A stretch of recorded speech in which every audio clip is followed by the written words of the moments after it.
September 14 വ്യാകുല മാതാവ്.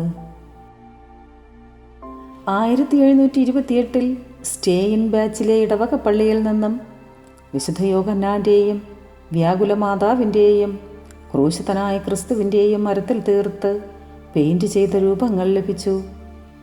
2 വർഷത്തിനു ശേഷം വ്യാകുല മാതാവിൻ്റെ രൂപത്തിലെ കണ്ണുകൾ ചലിക്കുന്നതായും കരയുന്നതുമായിട്ടുള്ള മാറി മാറിയുള്ള ഭാവങ്ങൾ കാണുന്നതായി പള്ളിയിൽ വരുന്നവർ പറയാൻ തുടങ്ങി. വാർത്ത അറിഞ്ഞതോടുകൂടി അത്ഭുതങ്ങളും രോഗശാന്തിയും കൂടി വന്നു. 1734 പരിശോധനയുടെ അടിസ്ഥാനത്തിൽ അത്ഭുതങ്ങൾ യാഥാർത്ഥ്യമാണെന്ന് മെത്രാൻ കണ്ടെത്തി. തീർത്ഥാടകരുടെ ബാഹുല്യം പരിഗണിച്ച് വലിയൊരു പള്ളി പണിതു.